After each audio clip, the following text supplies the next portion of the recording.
Au cours de cette rencontre, nous explorerons le rôle grandissant des ingénieurs et ingénieures dans l'élaboration de politiques publiques et comment leur expertise et innovation peuvent transformer des défis complexes en solutions durables. Quand on parle de développement durable, de la résilience des infrastructures ou encore de la santé publique, les défis auxquels nous faisons face sont de plus en plus grandissants. À cet effet, il n'est pas étonnant de constater que les ingénieurs doivent composer avec des réalités sociales, économiques et même climatiques de plus en plus complexes. Dans cette perspective, il est aussi important de mettre de l'avant la contribution des universités. Les universités jouent un rôle clé et favorisent l'innovation. Revenons maintenant au thème principal de la conférence qui nous rassemble ici aujourd'hui. Responsabiliser la société, la valeur transformative de la science, du savoir et de l'innovation. En fait, c'est au cœur même de notre mission. La science et l'innovation doivent s'ancrer dans des stratégies concrètes pour répondre aux défis auxquels nous sommes tous et toutes confrontés. Et à l'ETS, nous sommes tous et toutes très conscients de l'importance des ingénieurs dans les politiques publiques. En collaboration avec d'autres disciplines et spécialistes, les ingénieurs créent des solutions pour répondre à des enjeux clés. Grâce à leurs expertises, les ingénieurs influencent les politiques publiques et jouent un rôle crucial dans le développement socio-économique, le bien-être et la gouvernance de notre société.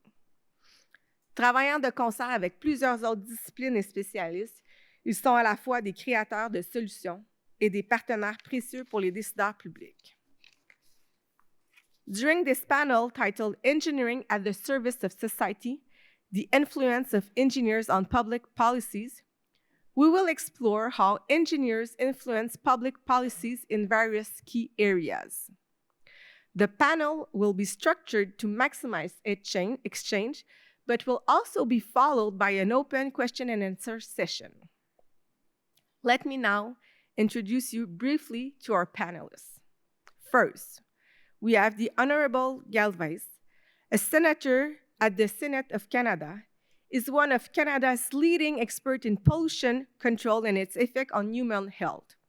She will share more about her work in a few minutes. Please welcome her on the stage.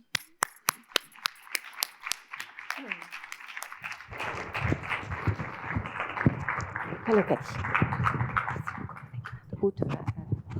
OK. Maintenant, accueillons Annie Levasseur, chercheuse, professeure à l'ETS, titulaire de la chaire de recherche du Canada sur la mesure des impacts des activités humaines sur les changements climatiques et directrice scientifique du Centre d'études et de recherche intersectorielle en économie circulaire, le CIRIEC. Vous l'aurez compris, elle est aussi notre spécialiste de l'économie circulaire. Accueillons-la sur le stage.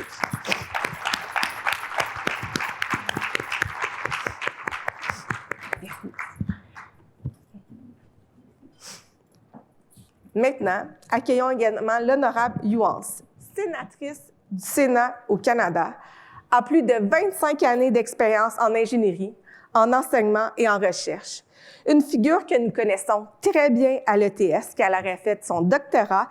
Elle est ambassadrice recherche et innovation de l'ETS. Son domaine d'expertise est celui des infrastructures résilientes. Accueillons-la avec nous.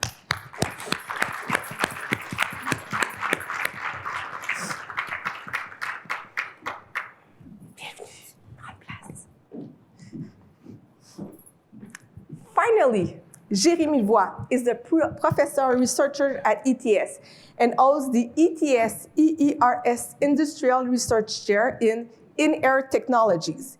His work delves into the implication of auditory and preventive health technologies. In addition to this research, he served as a research and innovation ambassador at our university as well. Please, let's welcome Jérémy Voix.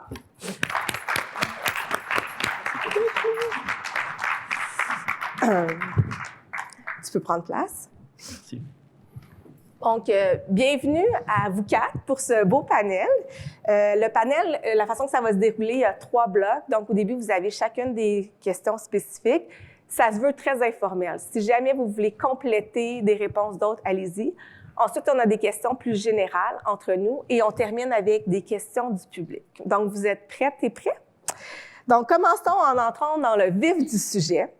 Et pour ouvrir la discussion, je vous suggère d'aborder un des grands défis de l'époque, celui de la transition vers une économie de carboneutralité. Pour avoir une transition réussie, je pense que vous conviendrez tous avec moi qu'il faut une collaboration étroite entre les experts et les décideurs publics.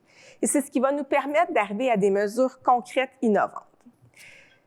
Et donc, c'est pourquoi notre première question, our first question is for Senator Galvez. As a leading expert in environmental policy and pollution control, what are the key policy measures needed to support a transition to a carbon-neutral economy, and what role should engineer play in this role? It's not an easy question. Thank you. Thank you so much, Kathy. Thank you so much for my co-panelists. For going easy and fast, I will choose to speak in English, but I can take any French question. So listen, you know, engineers are at the center of anything that happens in society. We are in charge of constructing all kinds of essential infrastructure. So what I can tell you is that also environmental regulation, any regulation, it's everyday thing in the life of an engineer. I remember very well 1992 when a budget omnibus bill took out many aspects of our very tight, holistic approach of environmental protection. They took it out many pieces and it was a whole. And I remember telling my students at Laval University saying, for years I told you Canada had the strongest and the most complete legislative framework to protect the environment. Forget about that. Now what I can tell you is you have your Order of Engineers, your School of Engineers, and it says that our most important task is the protection of the citizens and be guided by that. So, of course, I don't have to tell you how important it is to base policy in evidence, in facts. But unfortunately, we are living in a time of misinformation, disinformation, and lies. And we have a stronger role to play in order to inform people. You are engineers? Tell me about carbon capture and storage. Carbon capture and storage has been in development for the last 50 years. If the oil and gas sector believed in this technology, they would have invested for the last 30 years, but they haven't. This technology will be one day, but not now. And the problem is that this transition was supposed to be a marathon. Unfortunately, this transition has turned into a transformation in a sprint. And everybody wants to be the last country to sell the last barrel of oil. We have in Canada do a lot in the last 10 years to modernize all legislation, environmental impact assessment. We have a framework, Net Zero 2050. We have now a greenwashing clause in the Competitiveness Act. We have now CEPA modernized, Canadian Environmental Protection modernized. We have the Sustainable Jobs Act. So what's wrong? What's missing? So what is missing is the evil is in the details. And so we have a Net Zero 2050 framework, but it doesn't ask for transition plans. It just says that in 2050, we have to get to net zero. How? So there is the role of engineers. Engineers are there. And engineers, let me tell you one, it's not a secret. You know, in the United States, the Americans passed two bills, the Inflation Reduction Act and the Jobs Act. These are bipartisan laws, bipartisan, meaning that two big parties get together and pass these two legislation. And they even mention climate change. But they say that the grid and the energy must be modernized and jobs must be created, and then the Americans are injecting $1 trillion. So they choose to use money to do the transition. Go to Norway. They had 40 years sovereignty funds from the oil production. They are using this money to pay the transition. They give $1 billion to Brazil to protect the Amazon. Now, how much is the Alberta Sovereignty Fund? Don't wait for me to tell you. Google it and find it out that there is no money. So we need implementation, and we need everybody, a whole society approach, a whole government approach, and thinking globally, but doing and acting locally. And you stop me because if I talk, I just go. Okay. I just wanted to, okay, no problem. So very interesting.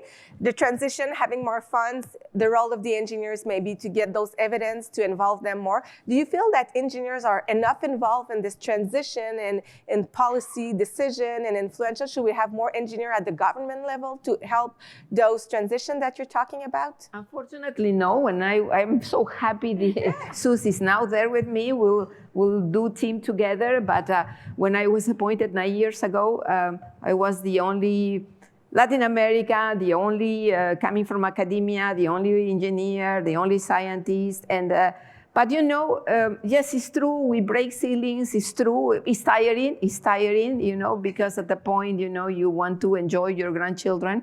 I'm grandmother. I want to enjoy my grandchildren. But there is so much gap and void that people just keep calling you. I just came back 2 days, and I'm going back to Riyadh for the desertification COP. And why United Nations want me there? Because I am the only few people that are saying that these crises are interconnected. But I'm sure as engineers, you know that these crises are all interconnected. Ocean acidification, pollution, climate, biodiversity loss, plastic pollution. So I'm sure you know they are interconnected. So why they need somebody is because they need facts, they need evidence, and then we need engineers. Thank you very much. And thank you for all your involvement and implications since many years. We do really appreciate your work. Now, the next question is for Annie Levasseur. I'll do it in French. Explorons maintenant dans quelle mesure les concepts d'économie circulaire et de résilience peuvent-ils s'intégrer dans des projets d'ingénierie pour favoriser la durabilité.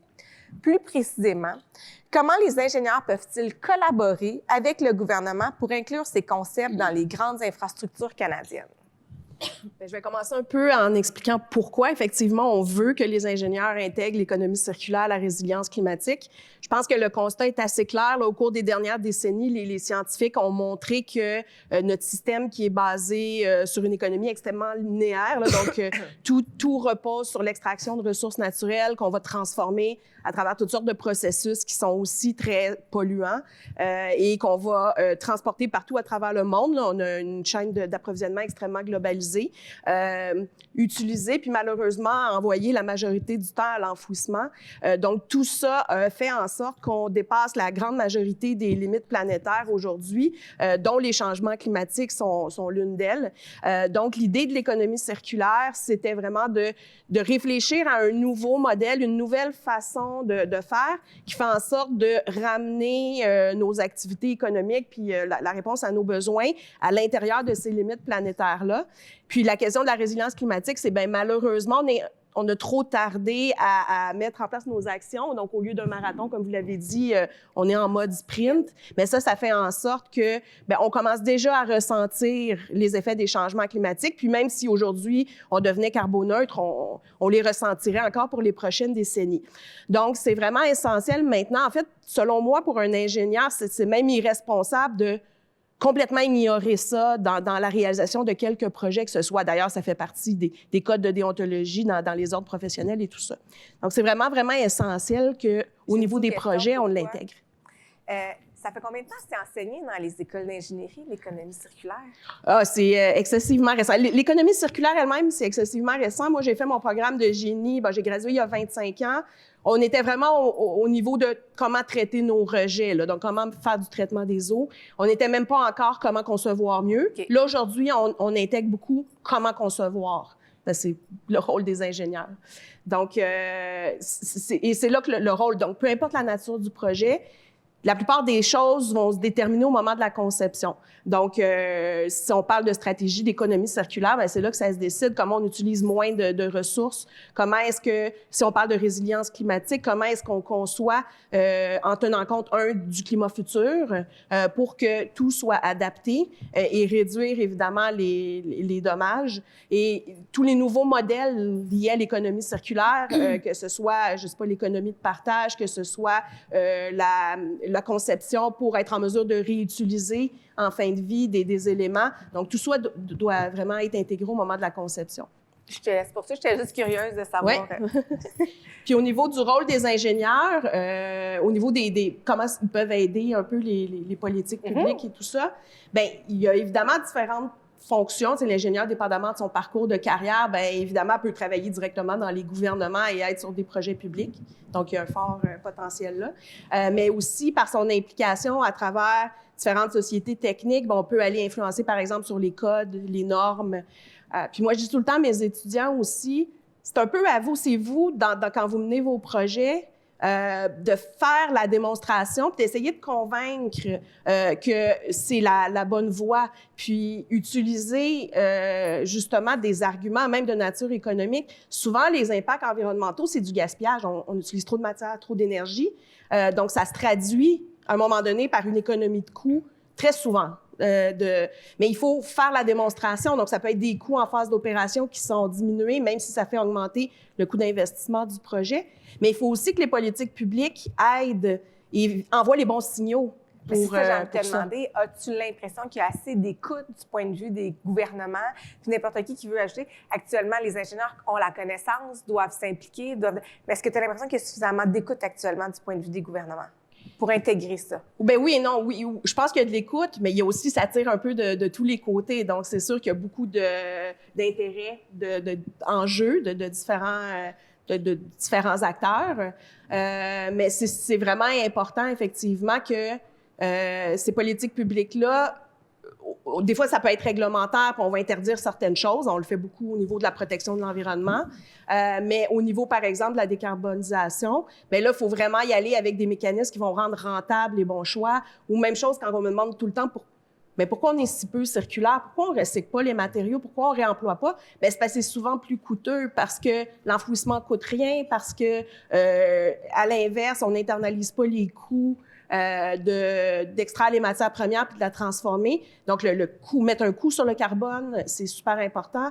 Mettre un coût là où on veut, où il y a des externalités, des impacts qu'on veut internaliser. Et là, ça fait en sorte que la conception circulaire va devenir même le choix économique. Fait que ça prend des politiques publiques qui encouragent davantage cette intégration-là puis permettent la connaissance des ingénieurs d'intégrer tous les concepts d'économie circulaire. Oui, c'est essentiel. Oui. Mais merci beaucoup, Annie. Madame Yougans. Passons maintenant à la question de la résilience des infrastructures. Comment les ingénieurs peuvent-ils renforcer cette résilience dans les régions vulnérables et quelles politiques publiques sont nécessaires pour soutenir cet effort? Mais merci pour la question. En fait, je vais répondre à la question avec deux éléments. D'abord, une partie plus statique. Donc, si on retourne quelques années avant, on parle de résilience des infrastructures, on va parler de comportement des structures, par exemple, sous l'effet d'un tremblement de terre ou de surcharge. Et là, à ce moment-là, justement, les ingénieurs pouvaient travailler à développer des méthodes, utiliser des matériaux qui vont permettre aux structures de se comporter de manière correcte. Et à ce sujet-là, il y a certaines lois qui ont été qui ont été élaborées, notamment aussi avec un peu l'aspect développement durable.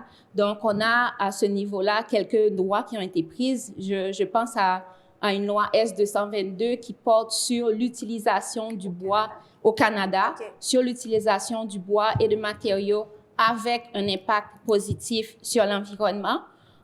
Mais outre, ou encore, par exemple, le changement qui a été porté au Code national du bâtiment pour l'utilisation du bois pour des bâtiments jusqu'à 13 étages. Donc ça, c'est des aspects qui ont été développés, apportés par des ingénieurs, et donc ça a fait changer certaines lois ou adapter certaines lois.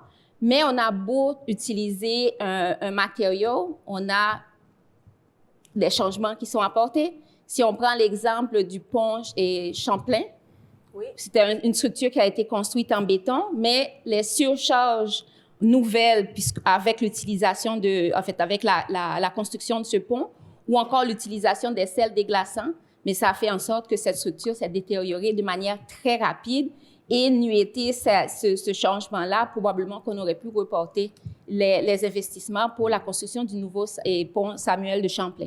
Donc ça, c'est l'aspect plus statique. Mais là, maintenant, on fait face, quand on parle de résilience des infrastructures, on fait face à toute la dynamique liée au changement climatique. Ici, au Canada, on fait face à l'arrivée de cyclones. Donc, on a des inondations à répétition et c'est un casse-tête pour les assurances, mais c'est aussi un casse-tête pour les ingénieurs parce qu'on doit renouveler les façons de faire. Et à ce sujet-là, par exemple, si on prend, il y a eu des inondations ici au Canada entre 2017 et 2019. Donc, on a dû changer, adapter les cartes pour montrer les zones qui sont les plus vulnérables. Et là, ça a des conséquences sur la façon de construire. Donc, encore une fois, à ce sujet-là, il y a eu une loi qui a été, un projet de loi qui a fait l'objet d'une étude au Sénat. C'était la loi C-317 qui vise justement l'élaboration d'une stratégie nationale sur la prévention des inondations et des sécheresses. Donc, on a l'influence des ingénieurs et de la science sur les politiques est primordiale pour justement faire face à ces nouveaux défis et pour assurer un avenir durable, pour assurer aussi la résilience de nos infrastructures. Donc, j'entends que les ingénieurs contribuent. Il y a des nouvelles lois, mais encore aussi ici, j'imagine que ça prendra encore plus de lois et de cadres réglementaires pour permettre la réduction de notre vulnérabilité par rapport au changement climatique et la résilience des infrastructures. Tout à fait. Ça prend des lois, mais ça prend aussi des méthodes d'application de ces lois. Okay. Parce que si on prend les différents changements au Code national du bâtiment, on a la version 2020 qui apporte des éléments très intéressants, mais en termes d'application, l'application de ces lois se fait souvent à l'échelle municipale. Et donc là, c'est autre chose parce que les municipalités n'ont pas nécessairement les capacités d'adapter leurs décisions à l'évolution des lois. Donc, si par exemple, on prend maintenant qu'on a le Code national du bâtiment 2020, mais certaines municipalités utilisent la version 1995. Parce qu'il y a des enjeux d'application. Il y a l'enjeu d'application aussi.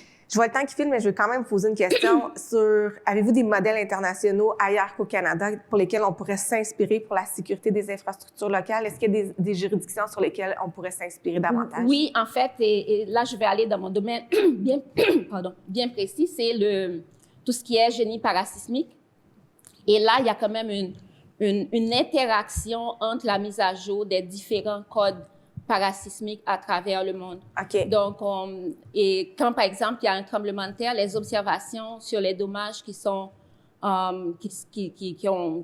constatés dans un pays, mais ça va influencer les codes locaux, mais ça influence aussi la mise à jour du Code national du bâtiment au Canada. Fait que le parasismique est un bon exemple. Mais merci beaucoup. I will now continue with Jérémy. Let's now turn to the healthcare sector and the role of engineers can play in driving technological innovation for improvement.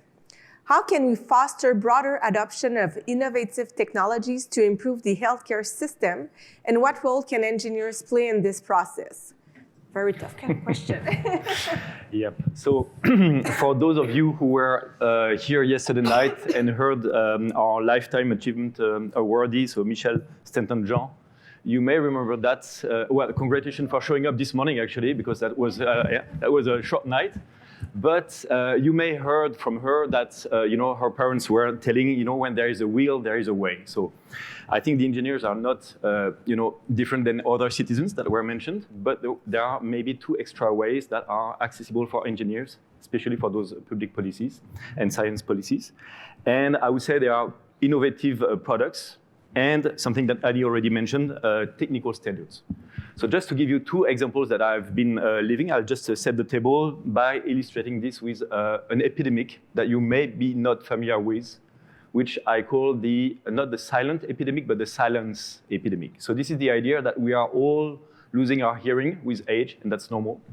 But there is something happening at a faster rate nowadays, and that's because of our new lifestyle. So we are exposed during the work hours to some occupational noise. Maybe we have recreational and leisure activities that are noisy.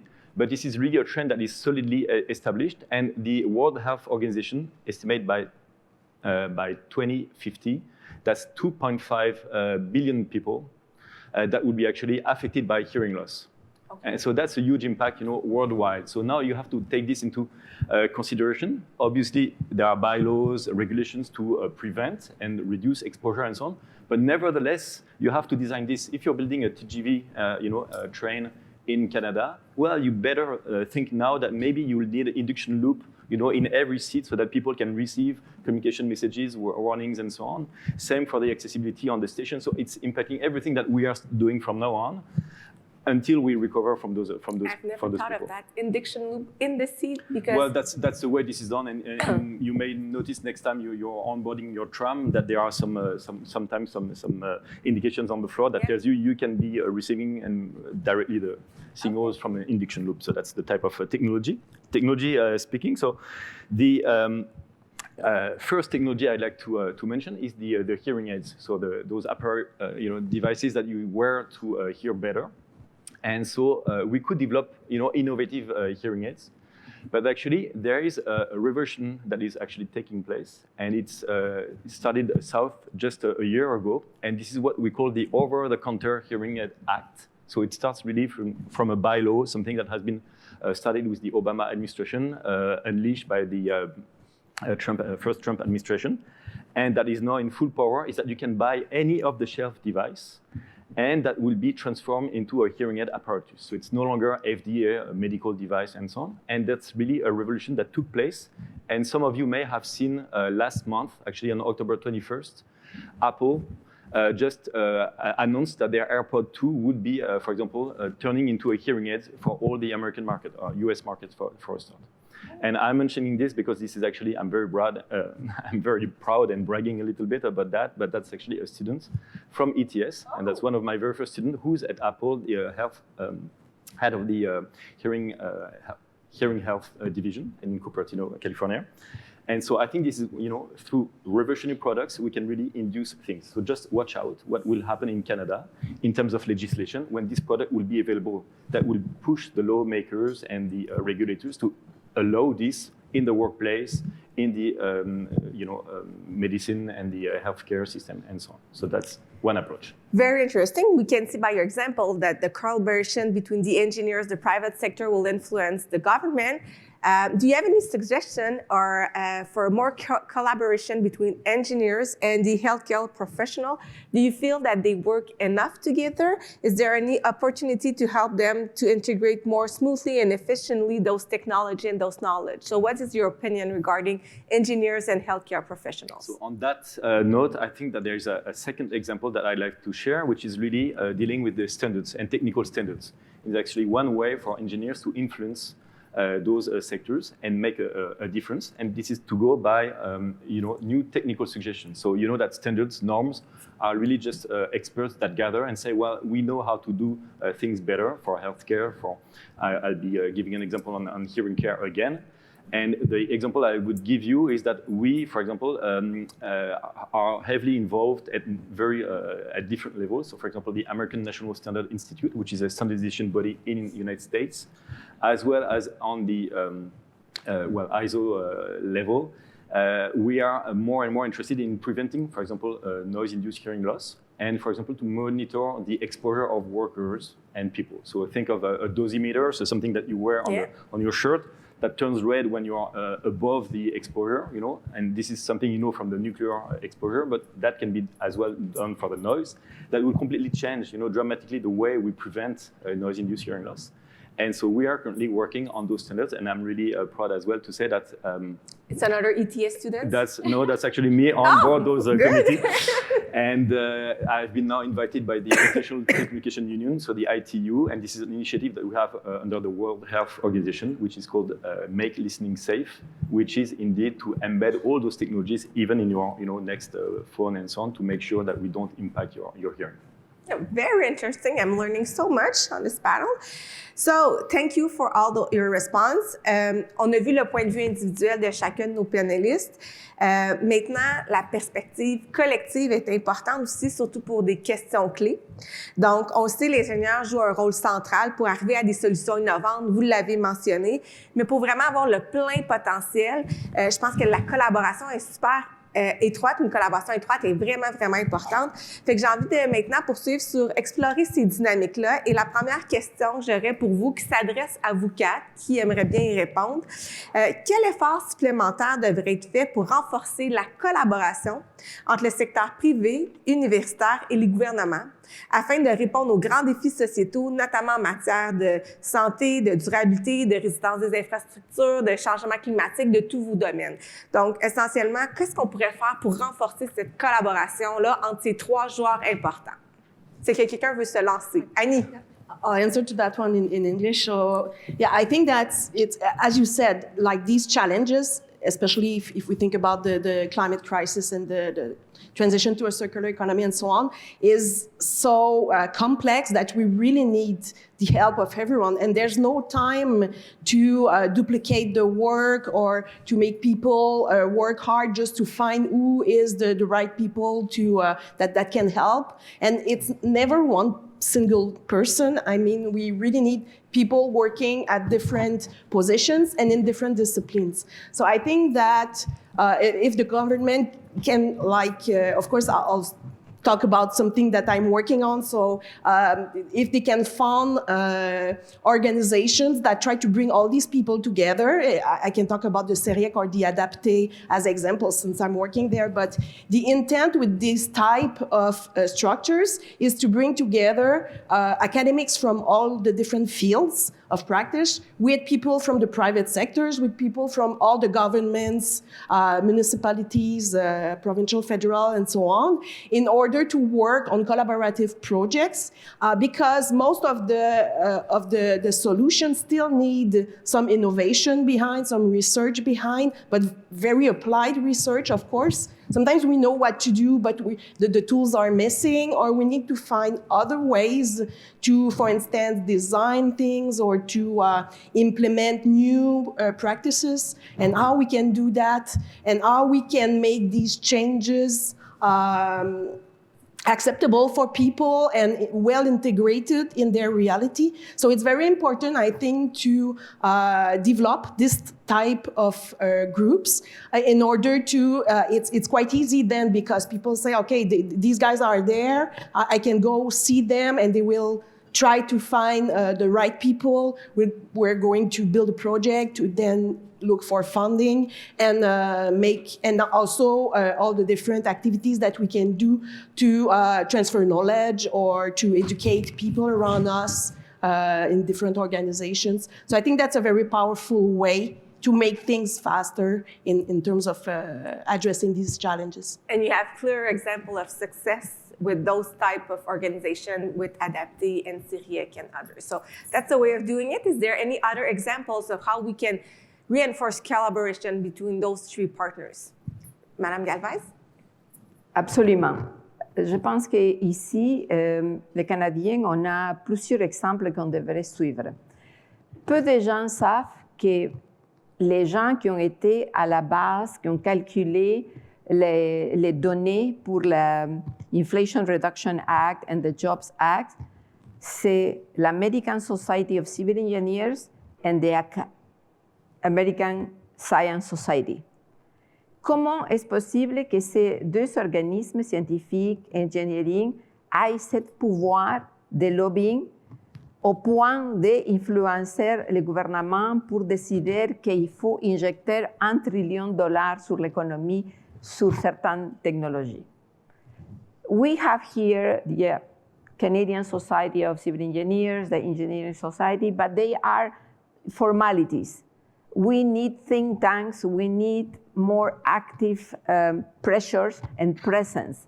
Another example, for example, in UK and in France, they have their advisory on climate. And these advisory groups are all composed with scientists. In fact, there is a Quebec lady, I'm not going to remember her name, but she sits in both advisory bodies, in the French one and in the UK one. And she's from Quebec. And so how here, one of my amendments to the net zero framework was that this advisory body is a science-based. Why? Because it will survive the changes in government. The problem is that if you choose a stakeholder, then the government in place is going to say, like for example now, and definitely the next one, are going to say, well, you know, this advisory body has to be half of them oil and gas. So we don't progress.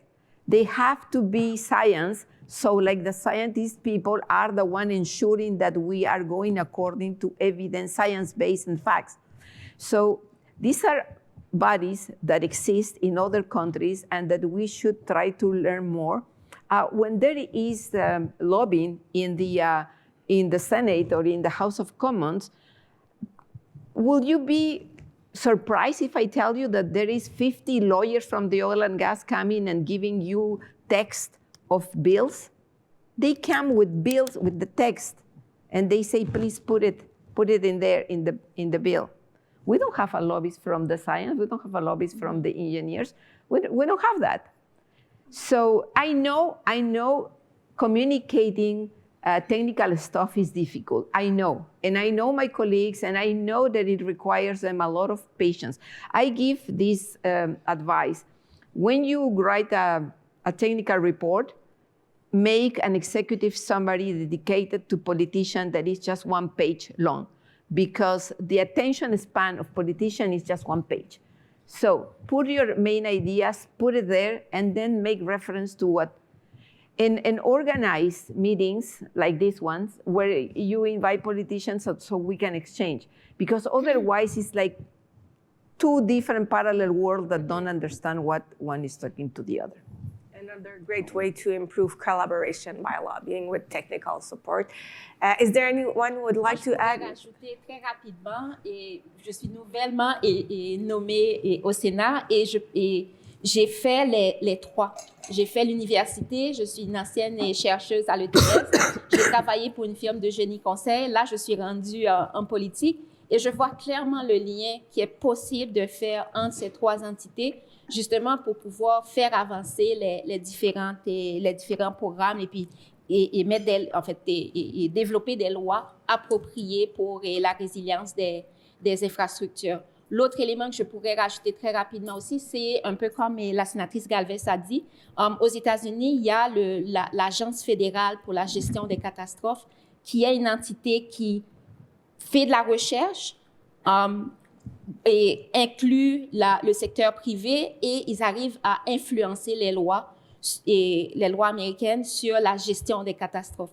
Donc ça, c'est des éléments que... C'est une agence. Okay. C'est une agence fédérale. Donc, par exemple, au niveau de la recherche ici au Canada, on utilise beaucoup les recherches qui sont faites par cette agence-là, et ça influence les codes. Donc, il y a la possibilité de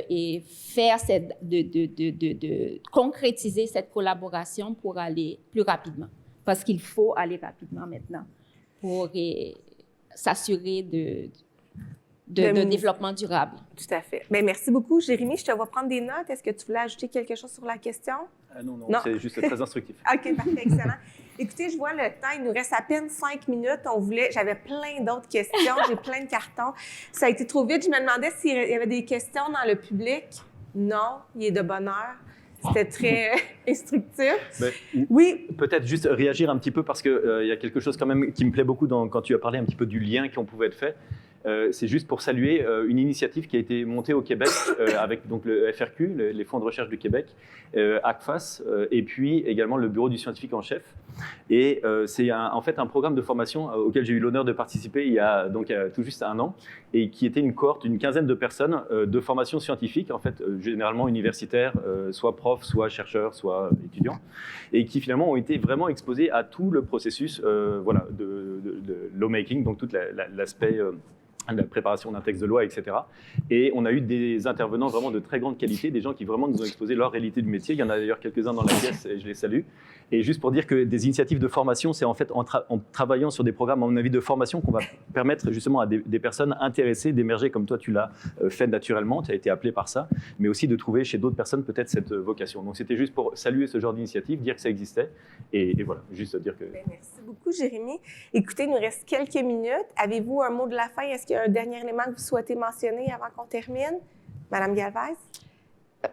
Vous dire que les bureaux des parlementaires sont ouverts. Ils ont comme une obligation de vous écouter. Donc, soyez pas gênés. Demandez de parler, écrivez et faites des demandes. Et venez discuter avec les gens, les députés à la Chambre des communes, avec des sénateurs, puis essayez de faire passer un message simple, mais pour qu'eux, ils sentent la pression. Parce que sans pression, tout devient tellement important, puis on est tellement, il y a tellement de choses à faire qu'on perd les normes. Donc, soyez pas gênés et je vous invite, les portes des sénateurs et des députés sont toujours ouvertes. Venez nous visiter. Dans la même voie aussi, j'inviterais aussi de ne pas hésiter. Les députés, moi, on m'a déjà approché des chefs de cabinet pour me poser des questions techniques parce que vous prenez des décisions sur des sujets hyper variés. Évidemment, vous ne connaissez pas tous, mais des fois, passer 20 minutes avec un scientifique pour poser les questions, pour aller chercher une meilleure compréhension. En tout cas, je ne suis certainement pas la seule, mais les portes sont ouvertes aussi. Là, donc, je pense que ça peut être vraiment intéressant de faire ce genre d'échange-là. L'appel est lancé. Oui. Sur ça, je vais me lever parce qu'il y a beaucoup de gens qui sont par là. Et donc, merci beaucoup de votre temps. Merci. C'est ce qui termine un peu notre panel. Ça a été très vite. J'espère que ce panel vous a permis de voir que les ingénieurs font pas que de la conception dans leur bureau, mais qui sont vraiment au cœur des solutions qui ont des impacts importants pour l'avenir de nos sociétés. Les ingénieurs aident à la transition écologique. Ils contribuent aux politiques publiques qui sont plus durables et équitables. On l'a vu, l'importance de la collaboration entre les ingénieurs, le secteur privé, les gouvernements, les universités. C'est super important d'encourager nos ingénieurs, mais tous les scientifiques aussi, à s'impliquer davantage dans la sphère politique pour jouer un rôle actif dans les sphères publiques. J'en profite pour parler un peu de l'ETS très brièvement. On a plusieurs chercheurs. 70% de notre recherche est directement en lien avec l'industrie. Donc là-dessus, in a closing, I would like to stress that today's discussion should serve as more than just an exchange, but a start for initiative, action, and collaboration. If you'd like to know more about our institute or with our panelists, please go to our booth and talk with Olivier. He will be delighted to give you more information and put you in contact with the right resources. On that, I wish you a very good conference. Continuons à travailler ensemble pour que l'ingénierie serve véritablement notre société. Sur ce, je pense qu'on peut applaudir nos panélistes. Merci à vous et bonne conférence, bonne prochaine journée.